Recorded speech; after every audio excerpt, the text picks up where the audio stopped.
This is Travel and Happiness, and welcome back to my channel! Yay!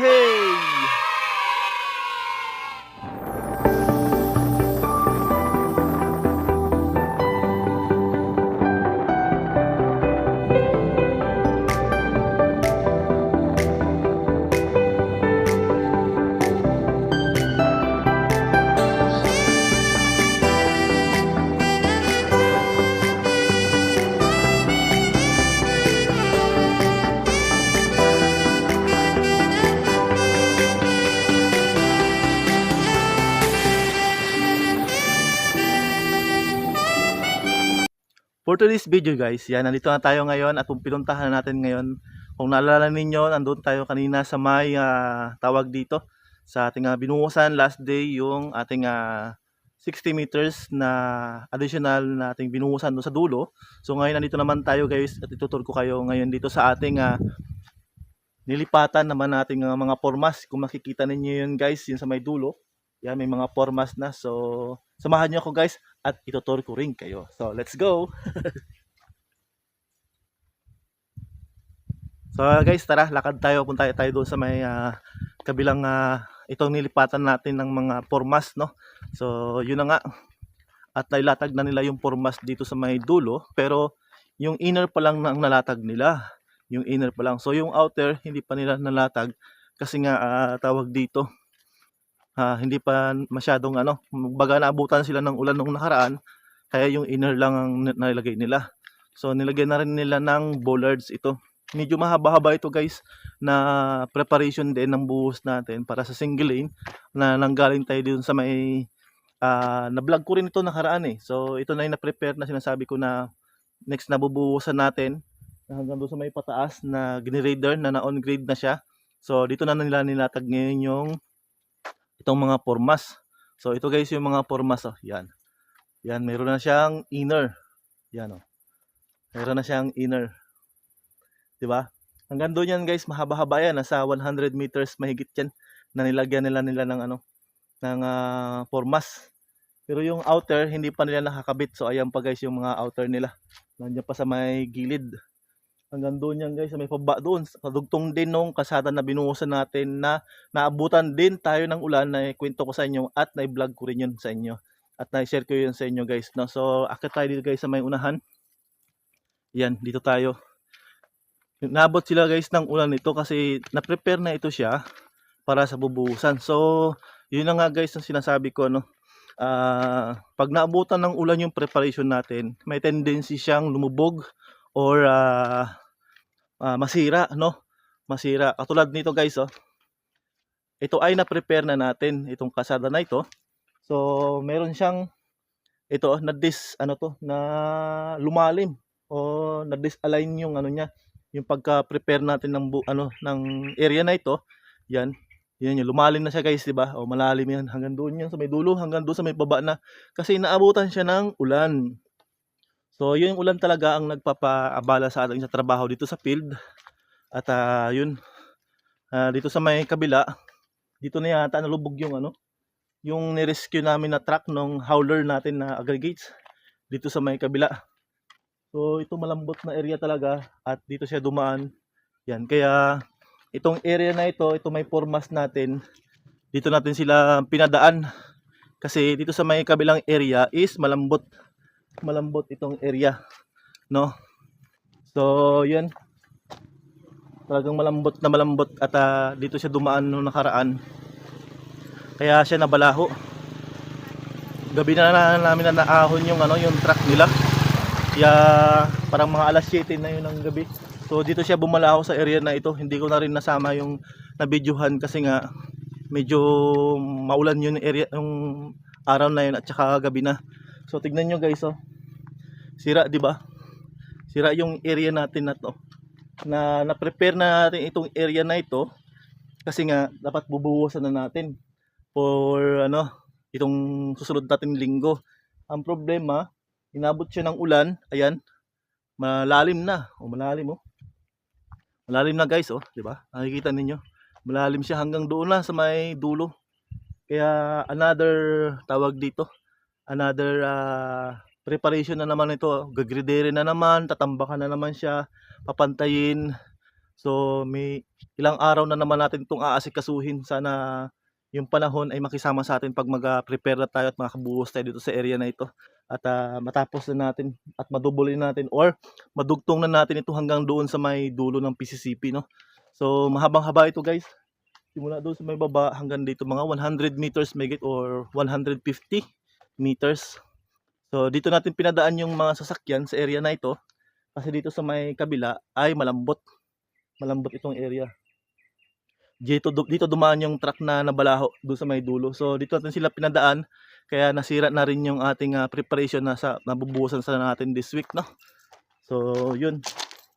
Malambot talaga yung area na ito sa may kabila at doon dumaan yung tubig dito sa may sa may area na ito sa kabila. So dito natin sila pinadaan, yan. Yung area na ito kaya nasira yung ating bubuhusan sana this week. So dito sa may kabila naman guys, itong area, ito yung karugtong niya na preparation natin. Simula doon sa may dulo na yan, paakyat dito. Yan, ito paakyat dito. Tapos pagdating dito, sira na siya kasi nga doon na balaho yung truck. Tapos dito natin pinadaan yung mga sasakyan dahil dito sa may kabila ay malambot nga, no? So ito, yun. Sirang-sira talaga yung kalsada. Another preparation na yan siya. So itong kabilang area naman na ito yung dinadaanan ko ngayon. Ito. Yan. Ito guys. Ito, maganda na siya. Naka-prepare na natin ito. Aantay na lang natin siya ng buhos. Pero kailangan natin tapusin itong dito sa may kabila. Itong nasira na ito para yung buhos natin ay dire-diretso. Tara, at mag-akit pa tayo dito sa may kabila. So meron na rin siya guys, inner. Nakabit na natin yung outer. Itong outer. Tapos ito naman yung inner natin na kalsada na formas. So yan, lalagyan na naman natin siya na ulit ng bakal ulit yan, yung niyan na 16 mm. Tapos hanggang doon sa may dulo. Sa may dulo. So mahaba-haba rin itong hindi nasira na preparation natin guys. Medyo mahaba-haba yan. Medyo mahaba-haba rin siya. Pero kailangan pa itong pisunin dahil medyo siya na ng ulan. Medyo nadali rin siya ng ulan, kaya kailangan pisunin din. At sana magdire-diretso na yung yung init natin itong sunod na linggo para makabuhos na tayo at maidugtong na natin ito dito sa may kasadang ito sa may kabila para yung bubuhusan natin at madugtong na natin doon itong kabila naman part na ito yung bubuhusan natin para madubulin na natin para mabilis tayong matapos sa project natin, yan. So yun guys, simula doon sa may nasira hanggang dito sa part ng area na itong ating dinadaanan hanggang dito sa may karugtong ng PCCP na nabubuhusan na natin. Talagang lang, kung maganda lang talaga yung panahon at naka-prepare na tayo, mabilis lang natin matapos itong ginagawa natin na kalsada. So nandito tayo sa may kalsada guys, yan. Ito yung kalsada natin na nabuhusan na rin natin at ito yung dudugtong natin. Yan. Ito yung dudugtong natin sa may kabila. So nasira talaga yun doon sa may dulo. Sayang na sayang guys yung yung oras at saka yung araw na ginugol doon para doon sa preparation na yun, Sayang na sayang kasi ilang araw din yun natin na tinambakan ng graba. Pagkatapos ay ganoon lang yung mangyayari. Sa isang iglap lang na umulan ng ganoon na 2 araw yata yung ulan na yun. 2 araw. So lakad tayo dito guys sa may unahan guys. Balik tayo doon sa may motor. Nandun yung motor natin sa unahan. Balik tayo dito. Uy! Yung kasamahan ko sa trabaho dumaan. So yun na guys, balik tayo doon sa unahan at naisama ko na kayo dito simula dito sa may naka-prepare na natin itong bubuhusan. Pero doon sa unahan na pupuntahan natin na dinaanan natin sa may kabila is nasira nga dahil doon sa ulan, Ito ay kunting pison-pison lang at maganda na yan. So yun doon sa may kabila, yung nabalahuan ng truck ay sirang-sira talaga, Sirang-sira siya. So kailangan ng ilang araw din natin na preparation na yun guys.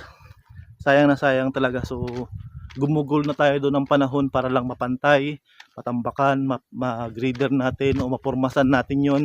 Pero sa isang iglap lang dahil sa ulan, sinasira. Ayun. So lumubog at bakat-bakat na yung yung mga gulong ng malaking truck na dumadaan dito sa na-prepare na nating kalsada. Sayang na sayang talaga guys. Tignan nyo ha, ito yun na yung yung malalalim na na kalsada. So yan guys, di ba? Malalim na siya. At sira-sira na yung yung preparation natin dito sa may kalsada. Tapos dito yung nabalaho yung truck. Yan, nabalaho hanggang doon sa may kabila, hanggang doon sa may doon. Nabalaho siya. So dito natin pinadaan yung mga equipment, yung mga dumadaan kasi hindi pwede dito dahil lulubog din sila or mababalaho din sila. Kaya dito sila dumaan sa na-prepare na natin kalsada. Pero ang problema, ayan, yung preparation natin para sa buhos is nasira. Ayan nakakalungkot lang dahil ilang araw natin ito na-prepare at nasira siya. Yan malalim na guys, malalim. Sayang lang. Hanggang doon sa may sa may labasan ng ng pormas na tinanggal natin para doon sila dumaan. Yan.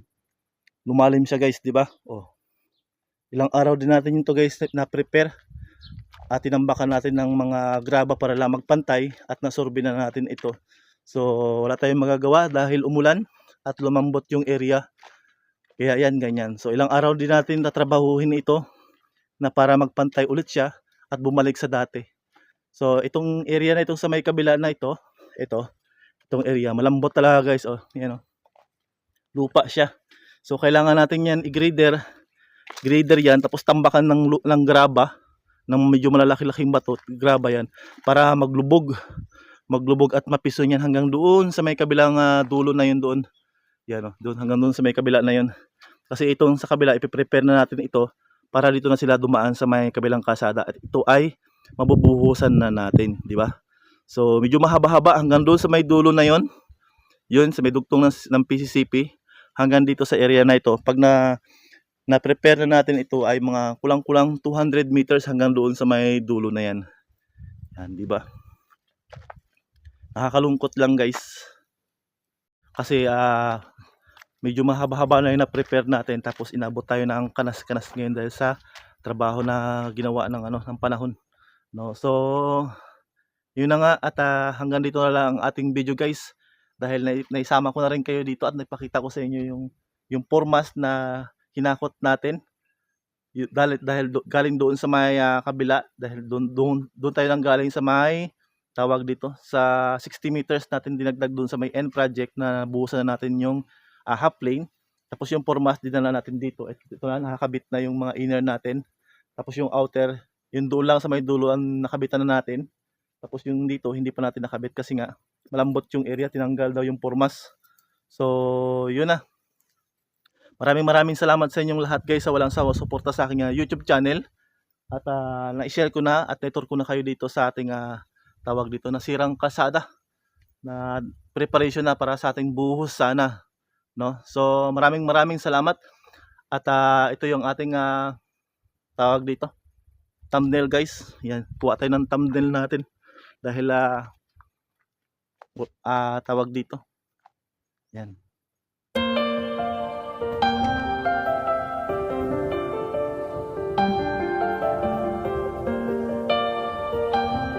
So maraming salamat sa inyo guys sa walang suporta sa aking YouTube channel. Kung bago ka pa lang sa aking YouTube channel, huwag niyo pong kalimutan mag-subscribe, mag-iwan ng comment, i-bell all para lagi kayong update sa aking mga videos. So hanggang sa muli, paalam!